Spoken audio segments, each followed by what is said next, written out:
La televisión de los 90 no solo traspasó los límites, sino que los derribó.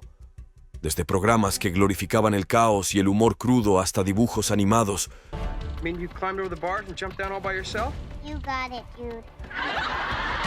Con matices sorprendentemente oscuros, fue una década en la que casi nada estaba prohibido. Pero en el mundo actual, más sensible y con mayor conciencia social, muchos de estos programas estarían condenados a desaparecer. Prepárense, porque les revelamos los 15 programas de los 90 que no se harían hoy. Casados con hijos. A finales de los años 80 y durante los 90, Casados con hijos era el rey de las comedias sin filtro. Era ruidosa, desordenada, y le daba un enorme dedo medio a las series familiares llenas de valores como Full House, que se transmitían por la misma época. Al Bundy, el patriarca gruñón que vendía zapatos, prácticamente convirtió el sarcasmo en una forma de arte, y nadie se salvaba de sus insultos. Su esposa Peggy, floja y obsesionada con las compras. Su hija Kelly, representada como la tonta por excelencia. Y su hijo Bud, siempre intentando demasiado duro ser un galán. Ahora vamos al grano. Casados con hijos no se guardaba nada. Se basaba en chistes vulgares, estereotipos exagerados y esa clásica dinámica de hombre contra esposa regañona. En ese entonces, la gente o la amaba o la odiaba completamente. Y justamente por eso fue un éxito. Era controversial, atrevida y sin ninguna disculpa. Seamos realistas. Hoy en día, esta serie no tendría ninguna oportunidad. No con ese nivel de sexismo, burlas sobre el cuerpo y la humillación constante de prácticamente todos. Vivimos en una época donde el público es mucho más consciente y sensible sobre cómo se representan los personajes en pantalla. Una serie así sería cancelada rapidísimo. No llegaría ni al final de la primera temporada.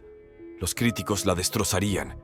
Y en redes sociales, la quemarían más duro que los chistes de Al.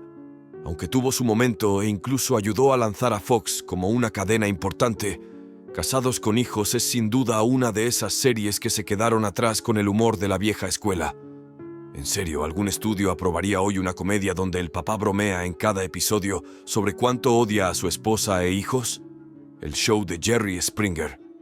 Si alguna vez hubo un programa que se alimentaba del caos, ese fue el show de Jerry Springer. No era tu típico talk show diurno. Era pura locura en un estudio.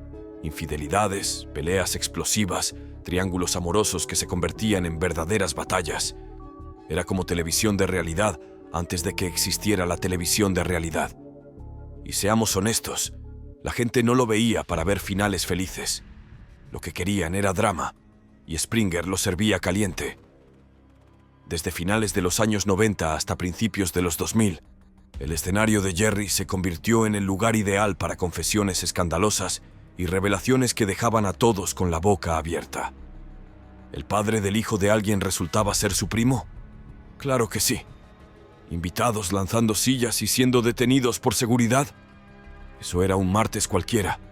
A la audiencia le encantaba, coreando «Jerry, Jerry», como si fuera un extraño evento deportivo.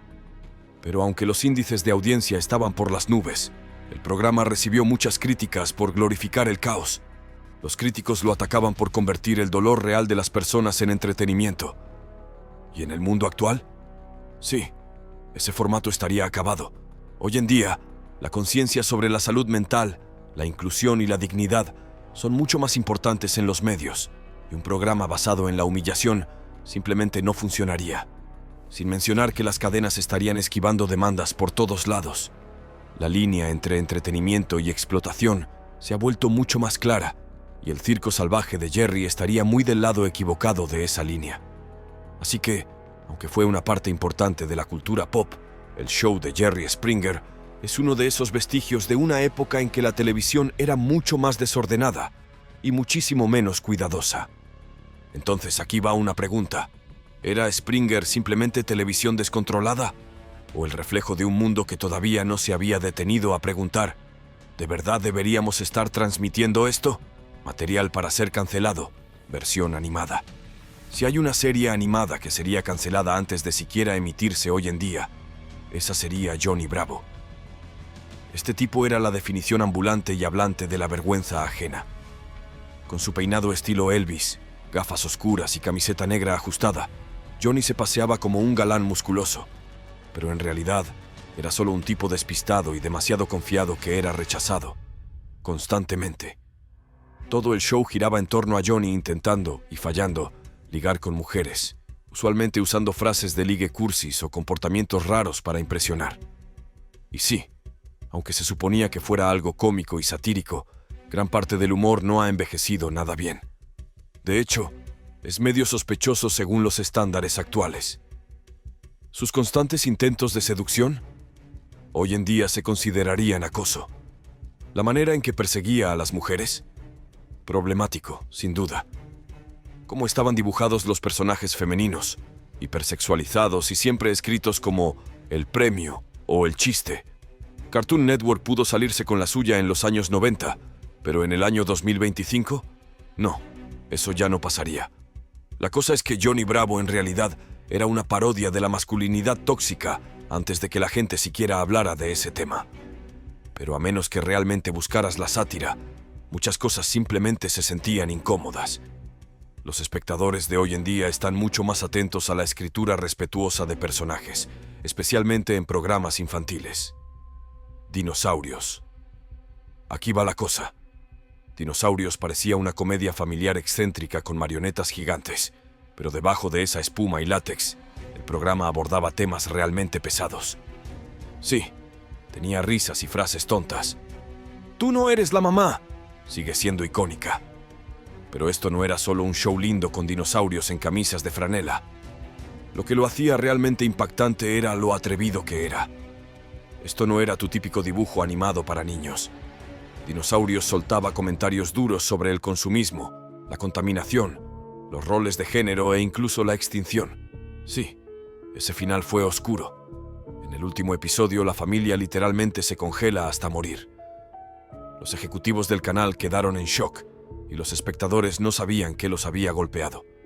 El programa se burlaba de la sociedad moderna usando estos personajes prehistóricos como metáforas de los humanos.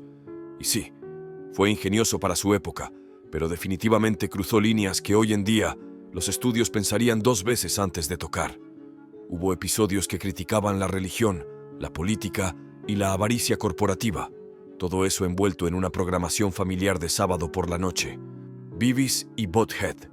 En su época, Beavis y Butthead era ese programa que tus padres odiaban que vieras. Y con razón. 2 adolescentes sin neuronas, pegados al sofá, burlándose de videos musicales, prendiendo fuego a cosas y riéndose como locos de todo lo que fuera mínimamente asqueroso. Sí, eso era el punto máximo de MTV en los años 90. Era vulgar, tonto y completamente caótico. Y de alguna manera, ese era justamente el propósito. Estos 2 no eran modelos a seguir, eran advertencias con patas. Pero aquí es donde las cosas se complicaron. Algunos espectadores se tomaron las travesuras demasiado en serio. Hubo incidentes reales donde niños supuestamente imitaron cosas peligrosas que vieron en el programa. Y de pronto, empezó la polémica. Avanzando al clima mediático actual, simplemente no hay manera de que un programa así pase el proceso de desarrollo. Ahora hay estándares más estrictos, grupos de vigilancia y una generación de padres que no quieren arriesgarse a que un show influencie a sus hijos a incendiar el jardín trasero. La reacción sería instantánea, demasiado dulce para esta era. Cuando piensas en Full House, piensas en energía de Golden Retriever, sana, cursi y totalmente limpia. Fue el modelo a seguir para las comedias familiares de los años 90. Lecciones de vida envueltas en abrazos, frases como «Tú puedes, chica», y esa música de piano que sonaba cada vez que alguien se ponía emocional. Era segura, reconfortante, y en el mundo actual, esa podría ser exactamente la razón por la cual sería rechazada. Mira, estamos en una época en la que los programas profundizan en matices, defectos y realismo. Las audiencias modernas quieren personajes que cometan errores, crezcan y enfrenten el desorden de la vida real, no que lo resuelvan todo en 22 minutos. Full House jugaba demasiado a lo seguro. Apenas rascaba la superficie de algo provocador o crudo. Todo terminaba con un lazo bonito al final. Ahora, no te equivoques, tenía su encanto. El elenco tenía gran química y definitivamente nos dio algunos momentos icónicos de la cultura pop. Pero si hoy en día propusieras una serie así, la mayoría de los ejecutivos la considerarían desactualizada o desconectada del nivel de complejidad real de las familias modernas. La versión demasiado pulida de la crianza y resolución de problemas se siente distante de las conversaciones que estamos teniendo en 2025 sobre salud mental, familias mixtas y presión social. Incluso su reinicio, Fuller House, fue objeto de burla por quedarse atrapado en el pasado. ¿La conclusión? Tal vez fue la televisión de confort perfecta para su época, pero en el panorama narrativo actual no encajaría. Demasiado relajada para los adolescentes de hoy. Antes de que el blogging existiera, Clarissa lo explica. Todo ya lo tenía claro. Clarissa Darling era la chica genial por excelencia. Rompía la cuarta pared, hablaba directamente con la audiencia y daba consejos sobre todo, desde enamoramientos hasta padres molestos. Tenía un estilo extravagante, un caimán como mascota y un mejor amigo que entraba por su ventana como si fuera lo más normal del mundo. Era rara, era divertida, y hacía que Clarissa se sintiera identificable de una manera que la mayoría de los personajes no lograban en ese entonces. Pero aquí está el detalle.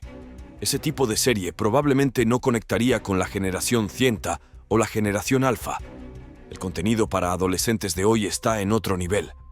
Piensa en ediciones rápidas, emociones complejas, dramas en redes sociales, exploraciones de identidad, cosas mucho más profundas. El mundo de Clarissa, aunque divertido y libre, ahora se siente demasiado simple. En su momento fue un enfoque fresco. Una adolescente que no giraba solo en torno a chicos o maquillaje, sino que tenía opiniones, creatividad e inteligencia. Respeto. Pero los adolescentes de hoy están enfrentando realidades mucho más complejas. Salud mental, ciberacoso, problemas globales, cosas que Clarissa apenas rozaba, si es que lo hacía. Y no olvidemos el formato. Una chica peculiar hablando sola en una habitación color pastel probablemente no captaría la misma atención en la era de TikTok y las series dramáticas para maratonear, cuestionables según los estándares de hoy. Cuando In Living Color llegó a la televisión a principios de los años 90, no era solo un programa de sketches, fue un terremoto cultural. No se andaba con rodeos como SNL, ni se inclinaba por lo cursi de las comedias. Era crudo, atrevido y descaradamente provocador. La familia Wayans lideraba un elenco increíble que incluía a futuras leyendas como Jim Carrey, Jennifer Lopez y Jamie Foxx, y lo daban todo. Personajes desquiciados, parodias salvajes y críticas sin filtros sobre raza, clase y cultura de celebridades. Pero oye, si este programa se estrenara hoy, la reacción sería instantánea. Muchos de esos sketches no han envejecido bien. Algunos golpeaban hacia abajo, otros se apoyaban demasiado en estereotipos, y varios serían directamente denunciados por cruzar la línea. En aquel entonces rompía límites. Ahora se vería como irresponsable. Para ser justos, In Living Color fue revolucionario. Le dio voz a perspectivas marginadas y cambió por completo la narrativa de cómo podía lucir la comedia de sketches. Pero hoy en día, la escena de la comedia ha cambiado muchísimo. Hay mucha más sensibilidad sobre quién es el blanco de la risa y quién se está riendo. Y este programa cruzaba esa línea con un mazo. En una época en la que la representación importa más que nunca y las audiencias exigen responsabilidad, la mezcla de humor físico, sátira y valor de impacto de In Living Color probablemente sería destrozada. Y rápido. Algunos sketches tal vez seguirían funcionando, pero otros estarían en tendencia por todas las razones equivocadas. Más profundo de lo que parecía. A simple vista, Oye Arnold, parecía solo otro dibujo animado de Nickelodeon sobre un niño con cabeza de balón de fútbol americano y su grupo en la ciudad. Pero si escarbabas un poco más, este programa era todo menos superficial. Hablaba de abandono, pobreza, salud mental, inmigración, lo que sea. Arnold vivía en una pensión con un grupo de adultos excéntricos, y su mejor amigo Gerald soltaba más sabiduría que muchos adultos en la televisión de ese tiempo. Y luego estaba Helga. Por fuera, una matona ruda y agresiva. Pero detrás de esa actitud, un hogar roto, una madre fría y un montón de carga emocional. Su amor secreto por Arnold no era solo una broma recurrente, era profundo, complicado y, sinceramente, algo desgarrador. La cosa es que, oye, Arnold no endulzaba los problemas reales, pero tampoco se iba al modo oscuro como los dramas modernos. Mantenía un equilibrio, ofrecía empatía sin sumergirse completamente en el trauma. Y aunque ese balance funcionó en su momento, los programas de hoy o se van de lleno en temas pesados o lo mantienen todo súper liviano. Hoy en día, los programas para niños y preadolescentes son o hiperpositivos o completamente introspectivos, con personajes enfrentando identidad, duelo y ansiedad de formas muy directas. Oye, Arnold lo manejaba todo de forma más sutil, y eso puede que ya no impacte igual en un mundo donde los espectadores esperan declaraciones más fuertes y narrativas más filosas. Coraje, el perro cobarde. Courage, el perro cobarde, estaba totalmente desquiciado, en el mejor y más raro sentido posible. Sobre el papel, era un perro rosado tratando de proteger a sus ancianos dueños en medio de la nada. Pero en realidad, era una antología completa de terror disfrazada de programa infantil. Cada episodio presentaba alguna criatura retorcida y salvaje, faraones zombies, cabezas flotantes espeluznantes, gatos demoníacos. ¿Y la animación? Inquietante con toda discreción. Súmale música perturbadora y los gritos agudos de coraje. Y sí, los niños quedaban enganchados o marcados de por vida. A principios de los años 2000, las cadenas permitían que las caricaturas se pusieran raras. Raras de verdad. Pero hoy en día, no tanto.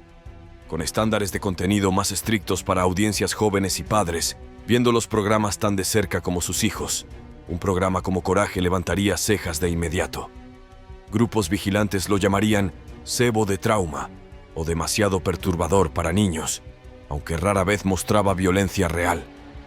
Esa mezcla de horror surrealista, tensión psicológica y pura angustia existencial ya no es exactamente el tipo de vibras para un sábado por la mañana. Hoy en día, incluso las caricaturas más atrevidas tienen que etiquetarse para adolescentes mayores o adultos. Si Coraje intentara colarse como programa infantil ahora, lo sacarían del aire antes de que pudieras decir «devuélveme la losa». Prohibido antes del desayuno. Si Cartoon Network tuviera un salón de ¿en qué estaban pensando?, la vaca y el pollito estaría al frente y al centro. Este programa era una locura en todas direcciones. Chistes asquerosos, humor cuestionable y personajes que no tenían ningún sentido a propósito. Una vaca y su hermano, literalmente un pollo, viviendo con padres humanos a quienes solo se les veía de la cintura para abajo. Sí, eso era solo el comienzo. El humor era completamente absurdo, lleno de chistes de baño, insinuaciones y un montón de dobles sentidos que definitivamente no eran para niños. ¿El momento más infame del programa? Un episodio llamado Buffalo Girls, que fue prohibido por ser demasiado sugerente. Y no solo por empujar los límites. Cruzó líneas que la mayoría de los padres ni siquiera sabían que existían en la televisión por cable en ese entonces. En el mundo del entretenimiento de hoy tan hiperconsciente, este tipo de programa ni siquiera pasaría la primera reunión de propuesta. Los estudios marcarían la mitad del guión como no apropiado, y las redes sociales lo destrozarían antes de que una sola imagen saliera en pantalla. Entre el humor sugerente, los diseños de personajes extraños y la energía caótica, simplemente no es el tipo de contenido que encaja con el estándar moderno para el contenido infantil. Cow and Chicken, vaca y pollito, prosperaba con el valor del impacto. Pero ahora, los programas están bajo presión para ser reflexivos, inclusivos y realmente saludables para las mentes jóvenes. Y seamos honestos, este programa no estaba tratando de enseñar lecciones de vida precisamente. Niños pequeños con demasiada verdad. Aquí hay un clásico que parecía inocente, pero cuando lo miras bien, Rugrats, Aventuras en Pañales, era un viaje bastante salvaje. ¿Bebés hablando cuando los adultos no los veían? Claro, una idea tierna. Pero este programa se metía en temas profundos a veces, como preguntas existenciales, negligencia parental y las imaginaciones extrañas, a veces oscuras, de bebés literales. Tommy, Carlitos, Angélica, no eran solo niños caricaturescos. Estaban lidiando con cosas que pasaban completamente desapercibidas. La mamá de Carlitos, desaparecida. Angélica, manipuladora con un serio equipaje emocional. ¿Y los adultos? La mitad del tiempo estaban despistados o apenas prestaban atención. Todo se jugaba como comedia, pero debajo de eso había mucho pasando. En el clima actual, los padres están mucho más conscientes de los mensajes que se esconden en los programas dirigidos a sus hijos. Rugrats caminaba una línea complicada, a veces explorando el miedo, la ansiedad, incluso la mortalidad, todo a través de los ojos de niños pequeños. Y algunos episodios, simplemente extraños. Hubo uno en el que los bebés pensaban que el doctor había convertido a Carlitos en un sándwich. No es broma. Ataque de los tomates asesinos. Attack of the Killer Tomatoes. Ataque de los tomates asesinos. Se basaba en una película de culto de horror en clave de parodia. Y sí, era tan ridícula como suena. Tomates gigantes y mutantes tratando de apoderarse del mundo, mientras un escuadrón de héroes ridículos luchaba contra ellos con artilugios, disfraces y un montón de tonterías. Era el caos total de los dibujos animados de los años 90. La cuestión es que no solo era extraño, era absurdo. El tipo de absurdo que probablemente no sobreviviría en la sala de propuestas de hoy. Los programas infantiles modernos aún son creativos, claro, pero normalmente hay algún tipo de lógica, lección, o al menos estructura. Este programa era pura aleatoriedad servida en pan tostado. ¿Un tomate con cara y sed de venganza? Esa era la trama. Eso era todo. El humor se apoyaba en el slapstick y la parodia, pero con tantas referencias de nicho y rompimientos de la cuarta pared, incluso los niños de entonces se preguntaban, ¿qué está pasando? Hoy en día los estudios quieren contenido que conecte, enseñe algo o refleje el mundo de la audiencia.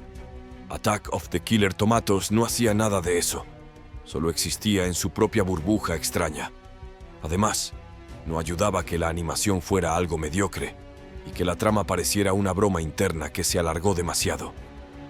Si se lanzara ahora, probablemente el público lo consideraría un trabajo de poco esfuerzo o lo acusaría de ser aleatorio solo por ser aleatorio. Demasiado real para las comedias de situación de hoy. Smart Guy tenía una de las premisas más únicas de la televisión de los años 90. Un genio de 10 años llamado T. Joy Henderson se salta varios grados y termina en la escuela secundaria con sus hermanos mayores.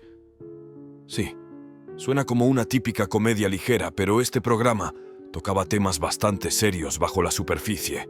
T. Gouchi no solo era un genio, también era un niño negro navegando la vida adolescente, tratando de encajar con compañeros mayores, mientras constantemente era subestimado o convertido en un símbolo.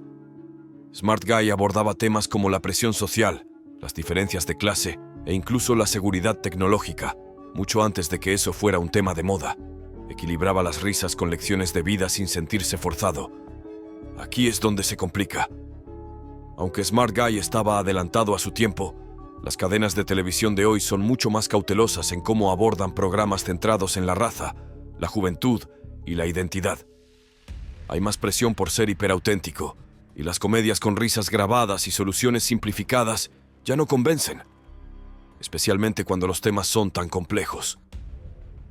Las audiencias ahora esperan arcos narrativos más largos, desarrollo más profundo y matices que un programa familiar de 20 minutos realmente no puede ofrecer. Los momentos tontos, los cierres rápidos y las versiones edulcoradas, demasiado fresa para conectar. Y en la cima de la lista, el legendario Frasier. Es una de las comedias más aclamadas por la crítica, con montones de premios Emmy y una escritura realmente afilada. Pero aquí está el detalle. Frasier era la definición de comedia intelectual. Seguía al Dr. Frasier Crane, un psiquiatra snob con un programa de radio, viviendo en un lujoso apartamento en Seattle, bebiendo jerez y discutiendo sobre ópera y maridajes de vino con su igualmente pretencioso hermano. Que no se malinterprete, este programa era inteligente. Los juegos de palabras, el ritmo, los chistes que parecían mini obras de teatro, era contenido de alto nivel. Pero seamos realistas, hoy en día las audiencias quieren programas que se sientan más reales.